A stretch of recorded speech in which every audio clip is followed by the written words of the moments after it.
Hi అండి, Saturday వచ్చేసింది అంటే ఎలిమినేషన్ అప్డేట్ రావాల్సిందే నా నుంచి. 6th వీక్ ఎలిమినేట్ అవ్వబోయే కంటెస్టెంట్ అస్సాం టికెట్ కొనుక్కొని అస్సాం ట్రైన్ ఎవరు ఎక్కబోతున్నారంటే భరణి గారు కానీ భరణి గారు కుటుంబంలో నుంచి ఒకరు కానీ ఎలిమినేట్ అవుతారు. అదైతే 100% పక్కా. బాటమ్ 2లో అయితే దివ్య నిఖిత, రాము రాథోడ్ ఉన్నారు.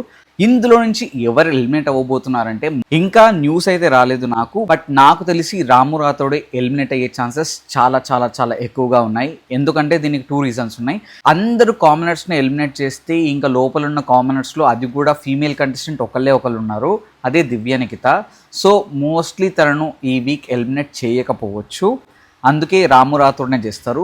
సెకండ్ వచ్చి పర్ఫార్మెన్స్ వైజ్ కూడా పెద్ద కంటెంట్ ఏమి ఇవ్వట్లేదు, ఓన్లీ పప్పెట్లా ఉన్నాడు. ఇనీషియల్ డేస్లో బాగా ఇచ్చేవాడు, కానీ లాస్ట్ 2-3 వీక్స్ నుంచి చూసుకుంటే రాము రాథోడ్ ఎక్కడ పెద్దగా కనబడింది లేదు, పెద్దగా ఆడింది లేదు, ఎక్కడ ఫైట్ చేసినట్టు లేదు, ఎక్కడ డిఫెండ్ చేసినట్టు లేదు, ఎక్కడ కంటెంట్ ఇచ్చినట్టు కూడా లేదు. మేకర్స్ ఇవన్నీ కన్సిడర్ చేసి కూడా రాము రాథోడ్ని ఎలిమినేట్ చేసే ఛాన్సెస్ చాలా ఎక్కువగా ఉన్నాయి.